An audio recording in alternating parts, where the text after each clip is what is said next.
What does Jurassic Park have to do with centrally planned economies? More than you'd think, and I don't just mean tired fossil jokes. That doesn't look very scary. More like a 6-foot turkey. Despite the fact that the film is 27 years old, it holds up really well.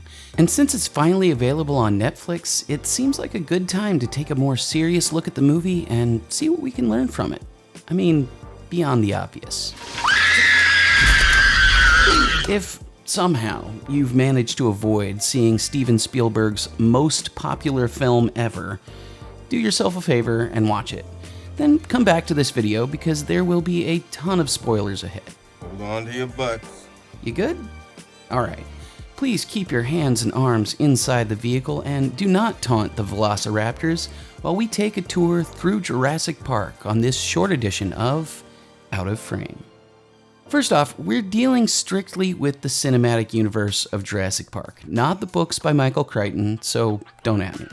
Now, the premise of Jurassic Park is fairly straightforward. Scientists discover a method for extracting and repairing dinosaur DNA and begin cloning them with the intention of building a theme park featuring real, live, formerly extinct dinosaurs as the main attractions. Clever girl. Before opening the park, a few select scientists, and the owner's grandchildren for some reason, are invited to preview the experience and sign off on it as required by their insurance company. Things go very wrong. The core theme of the movie is stated very clearly. Don't you see the danger, John, inherent in what you're doing here? Genetic power is the most awesome force the planet's ever seen, but you wield it like a kid that's found his dad's gun. You know, you read what others had done, and you took the next step. You didn't earn the knowledge for yourselves, so you don't take any responsibility. I don't think you're giving us our due credit. Our scientists have done things which nobody's ever done before. Yeah, but your scientists were so preoccupied with whether or not they could, they didn't stop to think if they should. Humility before science, the dangers of playing with powers you don't fully understand, you don't know what you don't know. These are all important lessons. They're also what bring us to socialism and other systems that feature centralized as opposed to individual control over economic activity. One of the big selling points for planned economies like socialism and communism, particularly for academics, is that it's more scientific than the sometimes messy process of spontaneous order that occurs in free market economies. An expert, or group of experts, decides what goods and services are best for everyone, and those are what get produced. The idea of a perfectly planned economy is clean, neat, and orderly, like a science lab. But in practice, a planned economy doesn't work that way. It doesn't leave room for individual needs or desires. If you live under such an economy, you make what they tell you to make, and get the goods and services they allow you to have. Your values, interests, hopes, and dreams don't mean anything. Even in so-called mixed economies, the degree to which economic decisions are controlled by the government makes a big difference.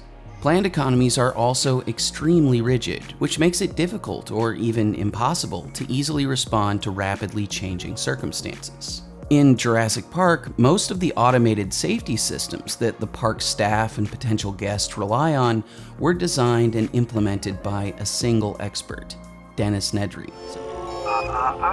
You didn't say the magic word.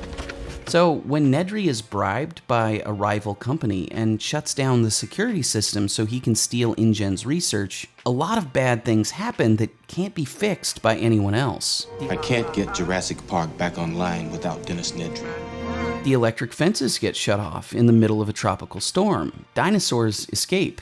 People die. None of that was Nedry's or anyone's intention. He just wanted a window of opportunity to steal the dinosaur embryos and get off the island before anyone figured out what he was doing. But he didn't anticipate the rapidly changing conditions on the ground, how his actions would affect the behavior of everyone and everything else in the park, or what any of that would mean for himself. Bear in mind, Jurassic Park was a closed system with relatively few variables when compared to something like a national economy that encompasses hundreds of millions of people engaging in trillions of economic interactions on a daily basis.